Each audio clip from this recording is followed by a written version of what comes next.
लालची चूहा। एक जंगल में दो चूहे थे। वो दोनों बहुत अच्छे दोस्त थे। एक दिन दोनों को बहुत भूख लगी तो पहले चूहे ने दूसरे चूहे से कहा, दोस्त, अगर हम यहाँ पर रहे तो हमें भोजन नहीं मिलेगा। हमें भोजन ढूंढने के लिए यहाँ से निकलना होगा। चलो चलते हैं। दोनों दोस्त भोजन की तलाश में निकल पड़ते हैं। दूसरा चूहा, दोस्त, हम बहुत थक गए हैं। थोड़ी देर इस पेड़ के नीचे आराम करते हैं।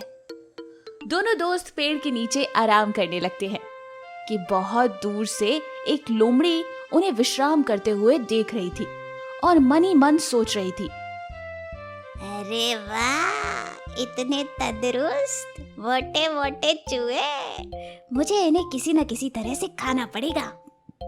ये सोचकर लोमड़ी चूहे की ओर बढ़ती है। लोमड़ी को अपनी ओर आता देखकर चूहे वहां से भागने लगते हैं। लोमड़ी भी चूहे के पीछे भागती है। तभी रास्ते में एक लकड़हारा लकड़ी काट रहा था और उसके थोड़ी ही दूर पर उसके भोजन की कटोरी रखी हुई थी। दोनों चूहे भागते हुए उस कटोरी में छुप जाते हैं।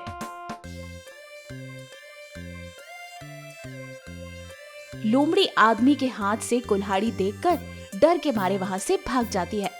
ये देखकर पहला चूहा कहता है, चलो भाई, आज तो जान बची। लोमड़ी तो चली गई और ये देखो कितना स्वादिष्ट भोजन है। चलो यही खा लेते हैं। दोनों चूहे मिलकर भोजन कर लेते हैं। उसके बाद दूसरा चूहा कहता है, चलो हमारा पेट भर गया, अब यहाँ से निकलते हैं। जिस पर पहला चूहा कहता है, अरे इतनी जल्दी कहाँ? पहले हमारा आराम से भोजन कर ले। कितना स्वादिष्ट भोजन है। अगर तुम्हें नहीं चाहिए तो तुम जा सकते हो। मैं तो भोजन खा कर ही आऊंगा, पूरा खत्म करके। उसकी बात सुनकर दूसरा चूहा कहता है, बाहर लोमड़ी भी नहीं है। तुम जल्दी भोजन करके यहाँ से भाग चलो। मैं तुम्हारा इंतजार कर रहा हूँ। ये कहकर दूसरा चूहा वहां से निकल जाता है और वो पहला चूहा आराम से खाना खाने लगता है। इतने में वो आदमी भोजन के लिए कटोरी अपने पास लेता है। पहला चूहा इतना खा चुका था कि वो कटोरी से बाहर ही नहीं निकल पा रहा था। चूहा बहुत डर जाता है। अरे बाप रे, मैंने अपने दोस्त की बात नहीं मानी, भोजन के लिए रुक गया। आज तो मेरा खेल तमाम हो जाएगा। दूसरा चूहा अपने दोस्त को मुसीबत में देखकर उसे बचाने की योजना करता है और वो उस आदमी के पैर में बड़ा सा कांटा चुभा देता है।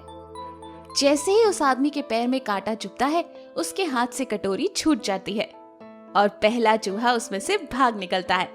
इस तरह दूसरा चूहा अपने दोस्त की मदद करता है और उसको बचा लेता है। लेकिन इस कहानी से हमने क्या सीखा कि हमें ज्यादा लालच नहीं करना चाहिए, वरना हम मुसीबत में पड़ सकते हैं। अच्छी लगी ना कहानी? तो जल्दी से हमारी इस वीडियो को लाइक करें और शेयर करें और ऐसी और कहानियां देखने के लिए हमारे चैनल को जल्दी से सब्सक्राइब करें। घमंडी जिराफ। एक घना जंगल था। उस जंगल में एक जिराफ रहता था। वह बहुत बड़ा था। उसकी गर्दन बहुत लंबी थी।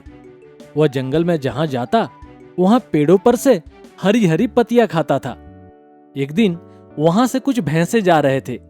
जिराफ को हरे हरे पत्ते खाते देख वे वहां रुक गए और उन्होंने जिराफ से कहा, क्या तुम हमारे लिए कुछ पत्ते तोड़कर दे दोगे? तो जिराफ ने उनकी बात अनसुनी कर दी।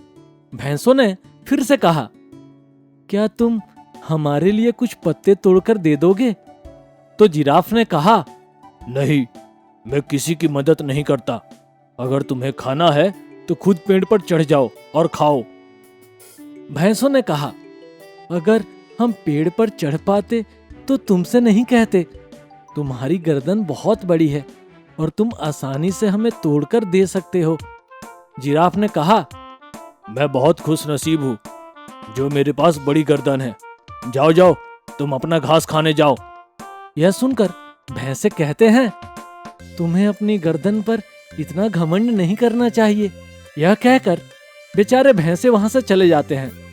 कुछ दिनों बाद गर्मियों के दिन आते हैं और जंगल में सब घास सूख जाते हैं और घमंडी जिराफ बड़े आराम से पेड़ों की हरी हरी पत्तियां खा रहा होता है। उसे देख बेचारे भैंसे कहते हैं, जिराफ भाई, क्या तुम हमें थोड़े हरे पत्ते दे सकते हो? बहुत भूख लगी है। जंगल में सारी घास सूख गई है। लेकिन घमंडी जिराफ कहता, हाँ, मुझे पता है, जंगल की सारी घास सूख गई है, लेकिन मैं भी क्या करूं? पेड़ों पर भी काफी कम हरी हरी पत्तियां बची है। अगर मैंने तुम्हें दे दी तो मैं क्या खाऊंगा? भैंसे कहते हैं, तुम्हें बुरे वक्त में हमारी थोड़ी तो मदद करनी चाहिए। बड़े गर्दन के कारण तुम बड़े आसानी से हमें दे सकते हो।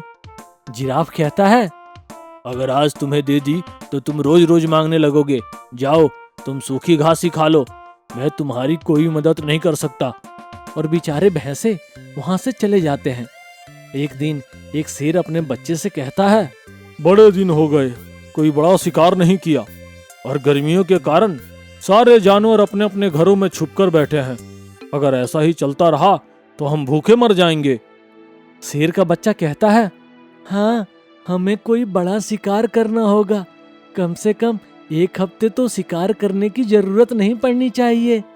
और दोनों जंगल में शिकार ढूंढने जाते हैं।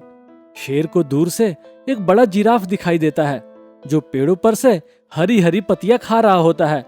जिराफ के बाजू में ही भैंसे सूखा चारा खा रहे होते हैं।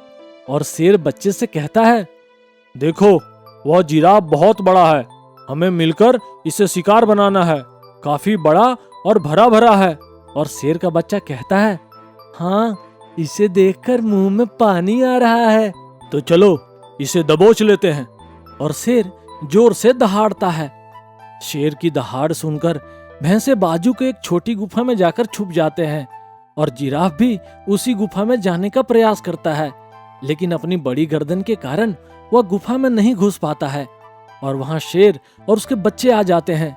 जिराफ बहुत डर जाता है और कहता है, मुझे मत मारो, मैंने तुम्हारा क्या बिगाड़ा है? तुम चाहो तो मैं तुम्हारे लिए पेड़ों पर से हरी हरी पत्तियां तोड़कर देता हूँ, मुझे छोड़ दो। और शेर हंसने लगता है, कहता है, मूर्ख जिराफ, हम मांस खाते हैं, पेड़ के पत्ते नहीं। ये सुनकर भैंसे एक दूसरे से कहते हैं, ये बहुत घमंडी है। जब हमने इसे पेड़ों पर से पत्तियां मांगी तो इसने मना कर दिया, और जब उस पर बनाई तो शेर से कहता है, पेड़ों पर से हरी पत्तियां तोड़ कर देता हूँ, अब बनने दो इसे शेर का शिकार। यह सुनकर दूसरा भैंसा कहता है, नहीं नहीं, हमें उसे बचाना होगा, आखिर वो भी तो हमारे जैसा ही है, और वो भी अकेला। हम सब मिलकर उसे बचा सकते हैं, इस कारण उसका घमंड भी चूर हो जाएगा।